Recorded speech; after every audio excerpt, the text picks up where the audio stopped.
கழகம் விழா கோலம் பூண்டுள்ளது. இன்னைக்குதான் நம்முடைய திருவிழா, புதிய வரலாறு படைக்க போகும் பெருவிழா. கலையரங்கம் முடிச்சிட்டோம், தமிழரங்கம் முடிஞ்சது, அடுத்து கருத்தரங்கம். இப்போ கொஞ்ச நாளா தொலைக்காட்சிகளில் விவாதங்கள்லாம் பார்த்தா சில நண்பர்கள் வருவாங்க, நம்ம மேல ரொம்ப பாசமா இருப்பாங்க. அவர்களில் நிறைய பேர் ஒரு டேக் போட்டுக்குவாங்க. ஆனா எனக்கு தெரிஞ்சு தமிழ்நாட்டில் உண்மையான மூத்த பத்திரிகையாளர் 2 பேர் இங்க மேடைக்கு வந்து நம்மை குறித்து பேச போகிறார்கள். அன்பு தோழர் TSS மணி அவர்களை அரங்கம் நிறைந்த கரவொலியோடு வருக வருகன் வரவேற்கிறோம். திரு CK மதிவாணன் ஐயா அவர்களையும் மேடைக்கு வருக வருகன் வரவேற்கிறோம். வணக்கம் சார், வெல்கம்.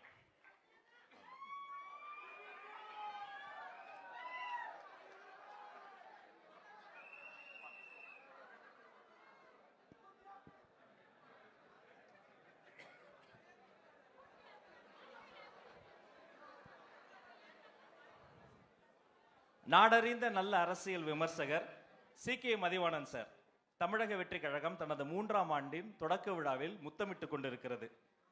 நீங்க பல வரலாற்றை பார்த்தவர். உங்கள் பார்வையில் தமிழக வெற்றி கழகம், எங்கள் தன்னிகரில்லா தலைவர், இந்த தொண்டர்கள் இவர்களினுடைய போக்கு, இந்த திசையை குறித்து சில வார்த்தைகள். முதல்ல இந்த 3வது ஆண்டு விழாவில் நுழைந்திருக்கிற தமிழக வெற்றி கழகத்திற்கு என்னுடைய அன்பான வாழ்த்துக்களை தெரிவித்துக் கொள்கிறேன். இந்த நிகழ்வுக்கு என்னை அழைத்த பொதுச் செயலாளர் ஆனந்த் அவர்களுக்கும் துணை பொதுச் செயலாளர் ராஜ்மோகன் அவர்களுக்கும் நன்றியை தெரிவித்துக் கொள்கிறேன். அடுத்த முறை 3 வருடம் முடிஞ்சு 4வது ஆண்டு விழாவின் போது தமிழகத்தின் முதலமைச்சராக கலந்து கொள்கிற இந்த விழா இதே அரங்கிலே அல்லது இதைவிட பெரிய அரங்கிலே நடக்க வேண்டும் என்று வாழ்த்துகிறேன். இன்றைக்கு தமிழ்நாட்டில் பார்த்தீங்கன்னா, இந்தியாவில் 2 கட்சிகள் தான் நூற்றாண்டுக்கு மேலே இன்றைக்கும் களத்தில் இருக்கின்றன. ஒன்று காங்கிரஸ் கட்சி, இன்னொன்று கம்யூனிஸ்ட் கட்சி. நம்முடையன்னா நீங்கள் நம்ம மெம்பரை சேரல, ஆனால் மானசீகமான ஆதரவாளர் ஃப்ரம் டே 1, முதல் நாளிலிருந்து நான் வந்து ஆதரிக்கிறேன். ஏன்னா இது ஒரு வித்தியாசமான கட்சியாக இருக்கிறது, வேறுபட்ட ஒரு கட்சியாக இருக்கிறது. 2 கட்சிகளை பார்த்து அலுத்து சலித்து வெறுத்து போன என்னை போன்ற ஒரு 30% தமிழர்களுக்கு ஒரு நல்ல வாய்ப்பாக இந்த கட்சி அமைந்திருக்கிறது என்பதுதான். நான் பல நேர்காணலில் பேசி நீங்கள் கேட்டிருப்பீங்க, 51 வயசுல இவ்வளவு நிதானம் ஆகவே ஆகாது. எவ்வளவுதான் ப்ரோவோக் பண்ணாலும் அதை அமைதியாக கடந்து செல்கின்ற அவருடைய அந்த நிதானம்தான் இந்த கட்சியினுடைய வெற்றிக்கு அடித்தளம் என்று நான் நினைக்கிறேன். இந்த கட்சி பல 100 ஆண்டு காலம் ஓங்கி வளர்ந்து தமிழ் மக்களுக்கு சேவை செய்ய வேண்டும், தமிழ்நாட்டை மேம்படுத்த வேண்டும் என்று நான் விரும்புகிறேன். ஒரே ஒரு விஷயத்தை நான் உங்ககிட்ட சொல்லணும்னு நினைக்கிறேன். அதாவது பல பேர் கட்சி தொடங்கி கட்சி நடத்திட்டு இருக்காங்க. இன்றைக்கு இந்த கட்சிக்கு 2 வருஷம்தான் ஆயிருக்கு வயசு, குழந்தை என்ன கேட்டா. ஆனால் இந்த குழந்தை 28-30% மக்கள் ஆதரவை பெற்றிருக்கிறது. இன்றைக்கு இது நாளுக்கு நாள் அதிகம். இந்த கிராஃப் ஏறிக்கிட்டே இருக்கும், மற்றவர்கள்லாம் இறங்கிட்டே இருக்கும். இன்னும் ஒரு 70 நாள் 80 நாள் தான் இருக்கு. நிச்சயமாக வெற்றி கோட்டை இது தன்னந்தனியாகவே தொடும் என்ற நம்பிக்கை என்னை போன்றவர்களுக்கு இருக்கிறது. மற்றவர்கள் எல்லாம் 30 வருஷம் அரசியல் பண்ணவர்கள்லாம் எனக்கு தெரியும், இன்னும் 3% வரல. 16 வருஷமா ஒருத்தர் களமாடிட்டு இருக்காரு, அவர் 8% தாண்டல. ஆனால் தமிழக வெற்றி கழகத்தின் தலைவர் அவர்கள் இன்றைக்கே 30% அதை தாண்டி இருக்கிறார் என்றால் இது ஒரு இமாலய வளர்ச்சி, அசுரத்தனமான வளர்ச்சி. நேற்று கேரளாவில், எனக்கு கேரளா கனெக்ஷன் உண்டுங்க, ஏன்னா என் மனைவி கேரளாவை சார்ந்தவர், ஆலப்புழை. மாதத்துக்கு ஒரு வாட்டி நாங்கள் போயிருப்பேன். ஸோ கேரளா பாலிடிக்ஸ் எனக்கு அத்துப்படி. அங்கே ஒருத்தர் 1,28,000 பேர் அவங்க கிட்ட சாம்பிள் எடுத்து அந்த நிறுவனம் வந்து தமிழ்நாடு எலெக்ஷனை பற்றி ஒரு போல் போட்டிருக்காங்க. நிறைய விஷயங்கள் சொல்லியிருக்காங்க. அதில் ரொம்ப முக்கியமான விஷயம் என்னன்னா, திமுகவுக்கும் தமிழக வெற்றி கழகத்துக்கும் தான் போட்டி கடுமையாக இருக்கிறது என்ற விஷயத்தை அவர்கள் சொல்லியிருக்கிறார்கள். தமிழ்நாட்டு ஊடகம் சொன்னா நான் நம்ப மாட்டேன், ஈவன் இந்தியா டுடேவே சொன்னாலும் நம்ப மாட்டேன். எல்லாம் வந்து பயாஸ்டு, ஒரு நடுநிலை கிடையாது. அப்போ அவங்க என்ன சொல்றாங்கன்னா, த கேப் இஸ் கெட்டிங் ஷார்ட்டர். 1% 1.5% தான் இருக்கு திமுகவுக்கும் தாவேகாவுக்கும். ஆக அது வந்து எந்த நேரத்திலும் பிரீச் பண்ணலாம் என்ற ஒரு கருத்து நேற்று இரவு நான் பார்த்தேன். அதே போல நீங்கள் விரும்பும் சீஃப் மினிஸ்டர் என்ற இடத்துல ரொம்ப ஷார்ட்ல 2 பேர் இருக்காங்க, ஸ்டாலினும் திரு விஜய் அவர்களும். ஆனால் 4.5 வருஷம் முதலமைச்சராக இருந்தவர் 7வது இடத்துலயும் 6வது இடத்துலயும் இருக்கிறாரு. நாளைக்கு முதலமைச்சர் ஆகலான்னு ஒருத்தர் கனவு கண்டுட்டு இருக்காருல, அவர் 15வது இடத்துல இருக்கிறாரு. ஆகவே இன்றைக்கு தமிழக வெற்றி கழகத்தின் வளர்ச்சி என்பது வியக்கத்தக்கதாக இருக்கிறது. எல்லா அரசியல் கட்சிகளுமே பதட்டத்தில் இருக்கிறார்கள், அச்சத்தில் இருக்கிறார்கள். அதை என்னால் உணர முடிகிறது. வெளியே ஒன்றா சொல்லிக்கலாம், நாங்கள் 75 கட்சி, நாங்கள் 50 வருஷம் கட்சின்னு. ஆனால் அவர்களுடைய தேர்தல் தயாரிப்புகள் 1.5 வருஷத்துக்கு முன்னாலே தொடங்கினாங்க. கலைஞர் அவர்கள் எம்ஜிஆர் கிட்ட 13 வருஷமா ஆட்சியை பறிகொடுத்து இருந்த போது கூட ஒருபோதும் 6 மாசத்துக்கு முன்னால தேர்தல் பணியை தொடங்கியதே இல்லை. ஆனால் நாங்க தான் 21ல் 26ல் 31 36ன்னு வாய்ச்சவடால் அடிக்கிறவர்கள் 2.5 வருஷத்துக்கு முன்னால இருந்தே இந்த வேலையை தொடங்கிட்டாங்க. ஆகவே அவர்களுக்கு உண்மையிலேயே களத்தில் என்ன இருக்குது என்று தெரிகிறது. அதன் காரணமாகத்தான் இன்றைக்கு வந்து கரூர்ல வந்து நம்ம அதை பற்றி பேசக்கூடாது, விசாரணை இருக்கு. ஆனாலும் இவர் வெளியே வரக்கூடாது என்று நல்ல வேளையாக மிகச்சரியாக அந்த 2 விஷயத்தை வந்து நீங்க நீதிமன்றத்தில் கண்டெஸ்ட் பண்ணியிருக்கீங்க. அது ரொம்ப தேவையானது. இறுதியாக ஒன்று, ராஜ்மோகன் வராரு, எனக்கு சிக்னல் கிடைக்குது. இறுதியாக ஒன்று என்னன்னா, லஞ்ச லாவண்யமற்ற நேர்மையான ஆட்சியை உங்களுடைய மையமான கோஷமாக வையுங்கள். ஏன்னா அதுக்கு இவங்க 2 பேராலும் ஒண்ணுமே சொல்ல முடியாது. அதனாலதான் ஆதவ் அர்ஜுனாவை பர்சனலா திட்டிட்டு இருக்காங்க, பிளாக் டிக்கெட்டை பத்தி எல்லாம் பேசிட்டு இருக்காங்க. ஏன்னா இந்த ஆண்ட கட்சி ஆளுங்கட்சி 2க்குமே நாங்கள் ஊழலற்ற ஆட்சியை தந்திருக்கிறோம் அல்லது இனிமேல் தருவோம் என்று நான் எழாது. ஏன்னா அவ்வளவு முடைநாட்டம் எடுத்த ஊழல், எல்லா இடத்துலயும் ஊழல். இன்னைக்கு சொன்னாங்க பாருங்க, எனக்கு முன்னால பேசுறாங்களே, தியாகி அவருடைய புக்கு ராயல்டி வாங்கறதுக்கு லஞ்சம் கேட்கறாங்கன்னு. ஆக இன்னைக்கு தமிழக மக்களுக்கு எல்லாம் தெரியுதுங்க. ஊடகங்கள் அடிமை ஊடகங்களா இருக்கு. ஊடகம் என்பது இன்னைக்கு பெண் நிறுவனத்தின் கைப்பாவையாக செய்யப்படுகிறது.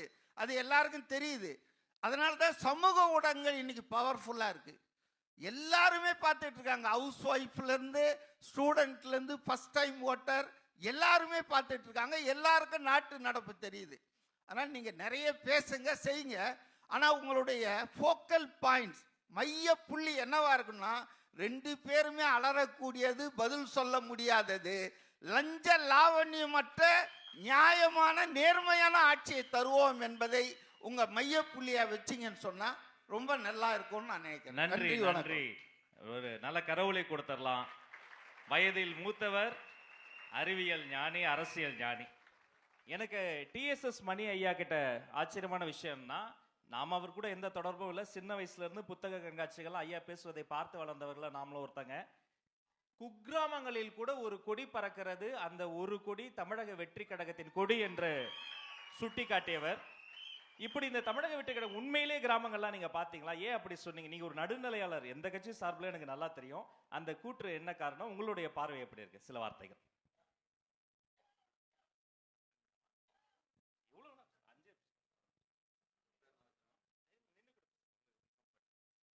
நண்பர்களே, தோழர்களே, இளவல்களே, உள்ளபடியே தமிழக வெற்றி கழகத்தினுடைய 3வது ஆண்டு தொடக்க விழா என்று வரும்பொழுது வாழ்த்துக்கள், வாழ்த்துக்கள், வாழ்த்துக்கள்.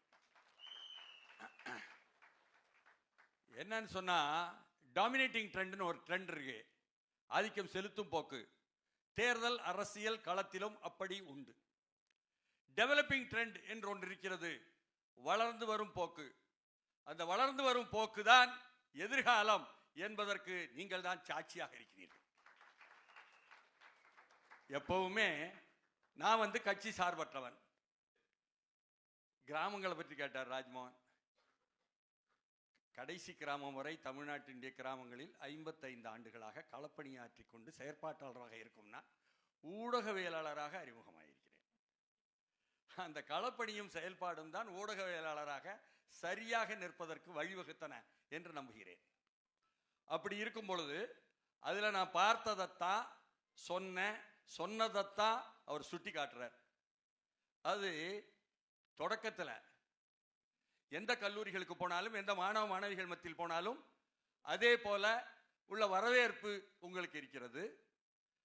அந்த இளவல்களை பற்றி மாசேத்துங், சீன புரட்சியை நடத்திய மாசேத்துங் சொல்கிறார், இளைஞர்களே, இது உங்களுடைய உலகம், எங்களுடையதும் தான், ஆனால் இறுதி ஆய்வில் உங்களுடையது என்பதாக சொல்கிறார்.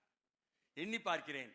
ஏன்னு சொன்னா, நாங்க முதியவர் என்ற பட்டியலில் இருந்து உங்களை பார்க்கிறோம். 75 வயசுக்கு மேல ஆயிடுச்சு எனக்கு. அதிர்ச்சியா இருக்கா? அதாவது களப்பணிகள் மட்டும்தான் நம்மை உயிர்ப்பாக வைத்திருப்பதற்கு உதவி இருக்கு. இந்த இளைஞர்களுடைய எழுச்சி என்பது நான் தமிழகத்தில் பார்க்கவில்லை, உலகம் முழுக்க பார்க்கிறேன். அதில் ஒரு அங்கம்தான் நீங்கள் இங்கே. ஏன் சொல்றேன்? சும்மனாச்சு மிகைப்படுத்தி புகழ்ந்து இல்லை. ஒவ்வொரு தலைமுறைக்கும் முந்தைய தலைமுறைக்கும் மத்தியில் ஒரு இடைவெளி உண்டு. ஆனால் இந்த தலைமுறை, அதை நான் அழைப்பது டிஜிட்டல் தலைமுறை என்பதாக அழைக்கிறேன். இந்த டிஜிட்டல் தலைமுறை தான் ஜென் இசட், ஜெனரேஷன் இசட் என்று அழைக்கப்படுகிறது.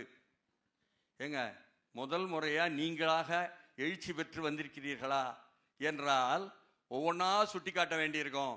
2009 தமிழீழத்தில் சிங்கள பௌத்த பேரினவாத இன அழிப்பு நடந்து கொண்டிருக்கும் பொழுது அங்கே லண்டனிலே பல 10,000 தமிழர்கள், ஈழத்தமிழர்கள் சுற்றி வளைத்து அங்குள்ள நாடாளுமன்றத்தை சுற்றி வளைத்தார்களே, அந்த இளைஞர்கள். 2017 நமது மெரினாவில் ஜல்லிக்கட்டில் எழுந்த தலைமை எடுத்தவர்கள் அந்த இளைஞர்கள். நாங்க ஈடுபட்டு தொடங்கி வைத்து ஸ்டெர்லைட் எதிர்ப்பு போராட்டத்தில் 1,00,000 பேருக்கு மேல் திரண்ட தூத்துக்குடி மண்ணில் தலைமை எடுத்த அந்த இளைஞர்கள். ஏன், ராஜபக்சேயினுடைய பேலஸ் மாளிகையை இழுத்து மூடும் அளவுக்கு நுழைந்தார்களே அந்த சிங்கள இளைஞர்கள். நேபாளத்திலே இப்பொழுது 2025 ஆண்டிலே செப்டம்பர் மாதம் தோன்றினார்களே, அங்கே உடைத்தார்களே ஊழலுக்கு எதிரான, ஆட்சிக்கு எதிராக அந்த இளைஞர்கள்.